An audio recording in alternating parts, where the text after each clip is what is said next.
Hi ಎಲ್ಲರಿಗೂ ಶುಭೋದಯ. ಇವತ್ತಿಲ್ಲಿ ಸಬ್ಬಸಿಗೆ ಸೊಪ್ಪು, ಹೌದಾ, ಸಬ್ಬಸಿಗೆ ಸೊಪ್ಪಿಂದ ಏನಾದರೂ ರೆಸಿಪಿ ಮಾಡೋಣ ಅಂಥೇಳಿ 2 ಸೀಡು ಸಬ್ಬಸಿಗೆ ಸೊಪ್ಪನ್ನು ಕ್ಲೀನಾಗಿ ತೊಳೆದು ಚಿಕ್ಕದಾಗಿ ಏನು ಮಾಡಿದ್ದೀನಿ, ಇಲ್ಲಿ ಹೆಚ್ಚಿಗೆ ಇಟ್ಕೊಂಡಿದ್ದೀನಿ. ಆ್ಯಕ್ಚುಲಿ ಇದು ಸೊಪ್ಪು ಹೆಚ್ಚಿಗೆ ಆಗುತ್ತೆ, ಹಾಗಾಗಿ ಅಕ್ಕಿ ರೊಟ್ಟಿ ಮಾಡಬೇಕು ಅಂತಿದ್ದೀನಿ. ಸಬ್ಬಸಿಗೆ ಸೊಪ್ಪು ಸೇರಿಸೇ ಅಕ್ಕಿ ರೊಟ್ಟಿ ಜೊತೆಗೆ ದಾಲಲ್ಲಿನ ಸಹಿತ ಸಬ್ಬಸಿಗೆ ಸೊಪ್ಪು ಸೇರಿಸ್ಬಿಟ್ಟು ದಾಲ್ ಮಾಡೋಣ ಅಂದ್ಕೊಂಡಿದ್ದೀನಿ.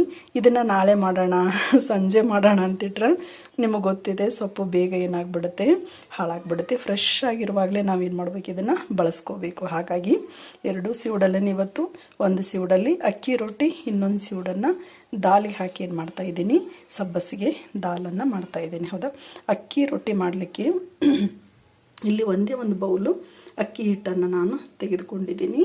ಮತ್ತು ಸ್ವಲ್ಪ ಖಾರಕ್ಕೆ ಒಂದು 3-4 ಮೆಣಸಿನ್ಕಾಯಿ ಇದೆ, ಕರಿಬೇವಿದೆ, ಕೊತ್ತಂಬರಿ ಜೊತೆಗೆ ಶುಂಠಿಯನ್ನು ಇಟ್ಕೊಂಡಿದ್ದೀನಿ. ಹೌದಾ, ಜೀರಿಗೆನ ಹಾಕ್ಬೋದು. ಆ್ಯಕ್ಚುಲಿ ಇದನ್ನು ಸ್ವಲ್ಪ ಮಿಕ್ಸಿಯಲ್ಲಿ ರುಬ್ಕೋತೇನೆ ನಾನು. ಜೀರಿಗೆ ಬದಲಾಗಿ ಏನು ಮಾಡ್ತಾಯಿದ್ದೀನಿ, ಇಲ್ಲಿ ಜೀರಿಗೆ ಪೌಡರನ್ನು ಬಳಸ್ತಾ ಇದ್ದೀನಿ. ಹೌದಾ, ಖಾರ ಫಸ್ಟಿಗೆ ಏನು ಮಾಡ್ತಾನೆ, ಸಣ್ಣ ಮಿಕ್ಸಿ ಜಾರಲ್ಲಿ ಇದೆಲ್ಲವನ್ನು ಸೇರಿಸ್ಬಿಟ್ಟು ಸಣ್ಣ ಮಿಕ್ಸಿ ಜಾರಲ್ಲಿ ಏನು ಮಾಡ್ತಾನೆ, ಇದನ್ನು ನುಣ್ಣಗೆ ರುಬ್ಕೋತೀನಿ. ಸೆಕೆಂಡ್ ಸ್ಟೆಪ್ ಆಮೇಲೆ ನೋಡೋಣ. ಫಸ್ಟ್ ಸ್ಟೆಪ್ಪಲ್ಲಿ ನಾವೇನು ಮಾಡಿದ್ವಿ, ಹಸಿಮೆಣಸಿನ್ಕಾಯಿ, ಕರಿಬೇವು, ಕೊತ್ತಂಬರಿ ಮತ್ತು ಹಸಿ ಶುಂಠಿಯನ್ನು ಏನು ಮಾಡಿದ್ದೀನಿ, ಪೇಸ್ಟ್ ಮಾಡಿಲ್ಲಿ ರೆಡಿ ಮಾಡ್ಕೊಂಡಿದ್ದೀನಿ. ಹೌದಾ, ಆ್ಯಕ್ಚುಲಿ ಕೊಬ್ಬರಿನೂ ಕೆಲವರು ಸೇರಿಸ್ಕೋಬೋದು, ಆಪ್ಷನಲ್.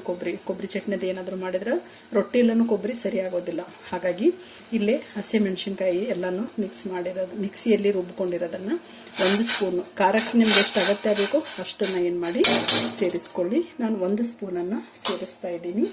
ಇನ್ನು ರುಚಿಗೆ ತಕ್ಕಷ್ಟು ಏನು ಮಾಡಿದ್ದೀನಿ, ಉಪ್ಪನ್ನು ಇಲ್ಲಿ ಹಾಕ್ತಾ ಇದ್ದೀನಿ. ಹೌದಾ, ನಾನು 1 ಬೌಲು ಅಕ್ಕಿ ಹಿಟ್ಟು ತೊಗೊಂಡಿದ್ದೆ ಅಂತ ಹೇಳಿದೆ. ಹೌದಾ, 1 ಬೌಲ್ ಅಕ್ಕಿ ಹಿಟ್ಟು ತೊಗೊಂಡಿರೋದ್ರಿಂದ 2 ಬೌಲ್ ಏನು ಮಾಡಿದ್ದೀನಿ, ನೀರು ಹಾಕ್ಕೊಂಡಿದ್ದೀನಿ. ಅದು ಅಷ್ಟೇನಾಗುತ್ತೆ, ಕರೆಕ್ಟ್ ಆಗುತ್ತೆ. ಮತ್ತು ಇನ್ನು ನಾವು ಮಿಕ್ಸಿಯಲ್ಲಿನ ಜೀರಿಗೆ ಹಾಕಿನೂ ರುಬ್ಬಬಹುದಿತ್ತು, ಬಟ್ ಜೀರಿಗೆ ಪೌಡರ್ ಇದ್ದಿದ್ದರಿಂದ ನಾನು ಅಲ್ಲಿ ಜೀರಿಗೆ ಹಾಕಿಲ್ಲ. ಒಂದು ಅರ್ಧ ಟೀ ಸ್ಪೂನ್ ಅಷ್ಟು ಏನು ಮಾಡ್ತಾ ಇದ್ದೀನಿ, ಇಲ್ಲಿ ಜೀರಿಗೆ ಪೌಡರನ್ನು ಸೇರಿಸ್ತಾ ಇದ್ದೀನಿ. ಇದು ಕುದಿ ಬಂದ ತಕ್ಷಣ ಏನು ಮಾಡಬೇಕು, ನಾವು ಈ ಹಿಟ್ಟನ್ನು ಹಾಕಿ ಕ್ಲೀನಾಗಿ ಕೈ ಆಡ್ಕೋಬೇಕು.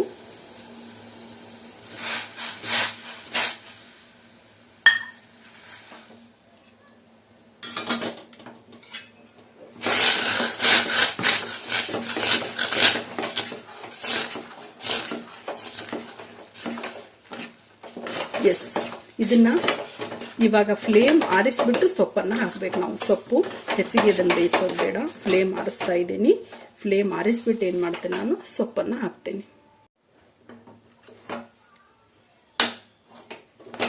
ಗ್ಯಾಸ್ ಫ್ಲೇಮ್ ಆರಿಸ್ಬಿಟ್ಟು ಈ ಸೊಪ್ಪನ್ನು ಹಾಕಿ ಕ್ಲೀನಾಗಿ ನೀವು ಇದರಲ್ಲಿ ಸ್ವಲ್ಪ ಅದು ಬಿಸಿ ಹಿಟ್ಟೆಲ್ಲ ಅಳ್ಕೊಂಡ್ಬಿಡುತ್ತೆ. ಮತ್ತು ನಾವು ಇದು ರೊಟ್ಟಿನೂ ಬೇಯಿಸ್ಲಿಕ್ಕಿದೆ ಅಲ್ಲ, ಹಾಗಾಗಿ ಸೊಪ್ಪು ಯಾವುದನ್ನು ನಾವು ಹೆಚ್ಚಿಗೆ ಬೇಯಿಸಬಾರ್ದು. ಹಾಗಾಗಿ ಇದ್ರ ಫ್ಲೇಮ್ ಆರಿಸಿದ ಮೇಲೆನ ಬಿಸಿ ಹಿಟ್ಟಲ್ಲೇನ ಹಾಕಿದನ್ನು ಸೊಪ್ಪನ್ನು ಏನು ಮಾಡ್ತಾ ಇದ್ದೀನಿ, ಕ್ಲೀನಾಗಿ ಮಿಕ್ಸ್ ಮಾಡ್ಕೋತಾ ಇದ್ದೀನಿ. ಇಷ್ಟಾದರೆ ಇದು 1 ಸ್ಟೆಪ್ಪು ಮುಗೀತು. ಇನ್ನು ಇದಕ್ಕೆ ಎಷ್ಟು ಮೇಲುವಣ ಹಿಟ್ಟು ಬೇಕಲ್ಲ ಅಷ್ಟನ್ನು ಹಾಕಿ ಕ್ಲೀನಾಗಿ ಚಪಾತಿ ಹಿಟ್ಟಿನ ಹದಕ್ಕೆ ನಾವು ಇದನ್ನು ಕಾಲಿಸ್ಕೊಂಡು ಏನು ಮಾಡಬೇಕು, ಚಪಾತಿ ಕೆಲವರು ಉದ್ದುತ್ತಾರೆ, ಕೆಲವ್ರು ಏನು ಮಾಡ್ತಾರೆ ತಟ್ಟುತ್ತಾರ. ನಿಮ್ಗೆ ಯಾವ ಥರ ಪ್ರಾಕ್ಟೀಸ್ ಇದೆ ಆ ಥರ ನೀವೇನು ಮಾಡ್ಬೋದು, ಮಾಡ್ಕೋಬೋದು. ಈಗಿದ್ದು ಹಿಟ್ಟು ರೆಡಿಯಾಗಿದೆ. ಸಬ್ಬಸಿಗೆ ಸೊಪ್ಪು ಅಕ್ಕಿ ಹಿಟ್ಟನ್ನು ಏನು ನಾನು ಒಲೆ ಮೇಲೆ ಇದು ಮಾಡಿದ್ನಲ್ಲ ಅದನ್ನು ಕ್ಲೀನಾಗಿ ನಾದ್ಕೊಂಡು ಈ ಥರ ಸಾಫ್ಟಾಗಿ ಏನು ಮಾಡಿದ್ದೀನಿ, ಕಲಿಸ್ಕೊಂಡಿದ್ದೀನಿ. ನೀವು ಇದನ್ನು ತುಂಬ ಗಟ್ಟಿ ಕಲಿಸಿದ್ರೆ ಏನಾಗುತ್ತೆ ಅಂತೇಳಿದ್ರೆ ರೊಟ್ಟಿ ತುಂಬ ಹಾರ್ಡ್ ಆಗುತ್ತೆ. ಹಾಗಾಗಿ ಸಾಫ್ಟಾಗಿ ಕಲಿಸೋದ್ರ ಮೂಲಕ ಅಕ್ಕಿ ರೊಟ್ಟಿ ಇನ್ನೂ ಏನಾಗುತ್ತೆ, ಸಾಫ್ಟ್ ಆಗುತ್ತೆ. ನಿಮ್ಗೆ ಯಾವ ಸೈಜ್ ಬೇಕು ಆ ಸೈಜ್ಗೆ ಉಂಡೆಗಳನ್ನು ಮಾಡಿಟ್ಕೊಳ್ಳಿ. ತಟ್ಟಿ ಮಾಡ್ಲಿಕ್ಕೆ ಬರೋರು ಇದನ್ನು ರೊಟ್ಟಿ ಥರನ ನಾವು ತಟ್ಟಿ ಬೇಯಿಸ್ಕೋಬೋದು, ಇಲ್ಲ ಲಟ್ಟಿಸ್ಬೋದು. ಕೆಲವ್ರು ಏನು ಮಾಡ್ತಾರೆ, ಈರುಳ್ಳಿನ ಇದಕ್ಕೆ ಹೆಚ್ಚು ಹಾಕಿಬಿಟ್ಟಿರ್ತಾರೆ. ಬಟ್ ಈರುಳ್ಳಿ ಹೆಚ್ಚಿದ್ರೆ ನಂಗೆ ತಟ್ಟುವಾಗ ಅಥವಾ ಬೇಯಿಸುವಾಗ ಅರ್ಧ ಈರುಳ್ಳಿ ಕೆಳಗಡೆನೆ ಹೋಗಿಬಿಡುತ್ತೆ, ಚೆಲ್ಬಿಡುತ್ತೆ, ಅದು ಆಚೆ ಬರುತ್ತೆ. ಹಾಗಾಗಿ ಈರುಳ್ಳಿ ಹಾಕಿಲ್ಲ, ಉಳಿದೆಲ್ಲ ಸಾಮಗ್ರಿಗಳನ್ನು ಹಾಕಿಬಿಟ್ಟು ನೀಟಾಗಿ ಈ ಥರ ಕಲಸಿಟ್ಕೊಂಡಿದ್ದೀನಿ.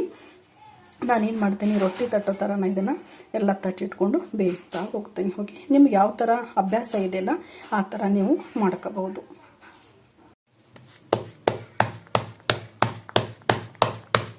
ಎಲ್ಲವನ್ನು ನಿಮಗೆ ಹೇಗೆ ಅಭ್ಯಾಸ ಇದೆಯಲ್ಲ ಆ ಥರ ಕ್ಲೀನಾಗಿ ಏನು ಮಾಡಿ ಎಲ್ಲರೂ ತಟ್ಟಿಟ್ಕೊಳ್ತೀವಿ.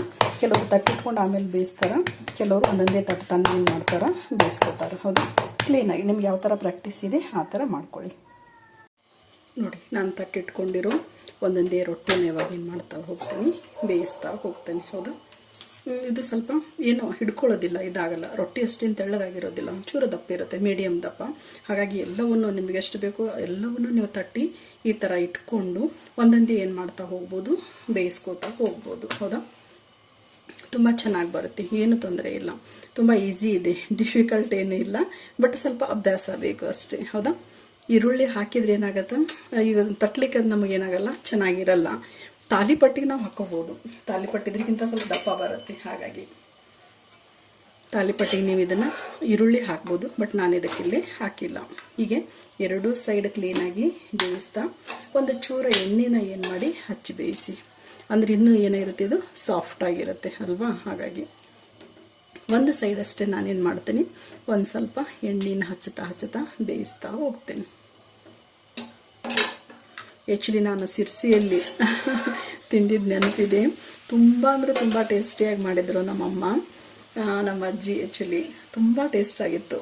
ಅಕ್ಕಿ ರೊಟ್ಟಿ ಜೊತೆ ಅವರು ಕೊಬ್ಬರಿ ಚಟ್ನಿ, ಕೋಸಂಬರಿ ಎಲ್ಲ ಕೊಟ್ಟಿದ್ರು. ಆ ಟೇಸ್ಟ್ ನಂಗೆ ಇನ್ನೂ ನೆನಪಿದೆ. ಹೌದಾ, ಹಾಗಾಗಿ ಇದಕ್ಕೆ ಬೆಸ್ಟ್ ಕಾಂಬಿನೇಷನ್ ಅಂತ ಹೇಳಿದ್ರೆ ಕೊಬ್ಬರಿ ಚಟ್ನಿ ಇಲ್ಲ. ಆ್ಯಕ್ಚುಲಿ ಇವತ್ತು ನಾನು ಇದು ಸಬ್ಬಸಿಗೆ ಸೊಪ್ಪನ್ನೇ ಹಾಕಿ ಏನು ಮಾಡಿದ್ದೀನಿ, ದಾಲ್ ಮಾಡಿದ್ದೀನಿ. ಹೌದಾ, ಹಾಗಾಗಿ ಮತ್ತು ಕೊಬ್ಬರಿ ಚಟ್ನಿ ಅದು ಎಲ್ಲ ಅಂತ ಹೇಳಿದ್ರೆ ಏನಾಗುತ್ತೆ, ತುಂಬ ವೆರೈಟೀಸ್ ಭಾಳ ಆಗುತ್ತೆ, ತಿನ್ಲಿಕ್ಕೆ ಯಾರು ಹೆಚ್ಚು ಜನ ಇಲ್ಲ. ಹಾಗಾಗಿ ಬರೀ ದಾಲ್ ಅಷ್ಟನ್ನೇ ಮಾಡಿದ್ದೀನಿ. ಇದ್ರ ಚಟ್ನಿ ಅಂತ ಎಲ್ಲ ಮನೆಯಲ್ಲೇ ಇರುತ್ತೆ ಅಲ್ವಾ. ಶೇಂಗಾ ಚಟ್ನಿ ಇದೆ, ಅಗಸಿ ಚಟ್ನಿ ಇದೆ, ಗುರಳ್ಳಿ ಚಟ್ನಿ ಇದೆ, ಮತ್ತು ಅದು ಇದು ಎಲ್ಲ ರಂಜಕ ಎಲ್ಲ ಮಾಡಿಟ್ಟಿರ್ತೇನೆ ಇದೆ. ಹಾಗಾಗಿ ಜಸ್ಟ್ ಒಂದು ಥರ ಪಲ್ಯ ಅಷ್ಟು ಮಾಡಿದ್ದೀನಿ. ಇದು ಚಿಕ್ಕ ಮಕ್ಕಳಿಗೆ ಆದರೆ ಇದಕ್ಕೆ ಜಸ್ಟ್ ಒಂದು ತುಪ್ಪ ಹಚ್ಚಿನೂ ನೀವೇನು ಮಾಡ್ಬೋದು, ಕೊಡ್ಬೋದು. ಆಲ್ರೆಡಿ ಇದಕ್ಕೆ ಹಸಿ ಮೆಣಸಿನ್ಕಾಯಿ ಎಲ್ಲ ಮಿಕ್ಸಿ ಮಾಡಿ ಹಾಕಿದ್ದೀವಿ. ಹಾಗಾಗಿ ಇಲ್ಲ, ಮೊಸರು ಇಷ್ಟಪಡೋರಿಗೆ ಯಾವುದಾದ್ರೂ ಚಟ್ನಿ ಪುಡಿ ಮೊಸರನ್ನು ನೀವೇನು ಮಾಡ್ಬೋದು, ಹಚ್ಚಿಕೊಟ್ಟು ಸರ್ವ್ನ ಮಾಡ್ಬೋದು. ತುಂಬ ಚೆನ್ನಾಗಿ ಬರುತ್ತೆ. ಒಂದ್ಸಲ ಏನು ಮಾಡಿ ಟ್ರೈ ಮಾಡಿ. ಓಕೆ, ಹೀಗೆ ನಾವೆಲ್ಲ ಲಟ್ಟಿಸಿಟ್ಕೊಂಡಿರೋ ರೊಟ್ಟಿಗಳನ್ನು ಏನೂ ಆಗೋದಿಲ್ಲ ಇದು. ಹೌದಾ, ಅರ್ಧ ಗಂಟೆ ಬಿಟ್ಟು ನೀವು ಹಾಕ್ಲಿಕ್ಕೆ ಹೋದರೂ ಏನೂ ತೊಂದರೆ ಇಲ್ಲ, ತುಂಬ ಚೆನ್ನಾಗಿ ಬರುತ್ತೆ. ಇದೇ ಥರ ಎಲ್ಲವನ್ನು ಏನು ಮಾಡಿ ಬೇಯಿಸ್ತಾ ಹೋಗಿ.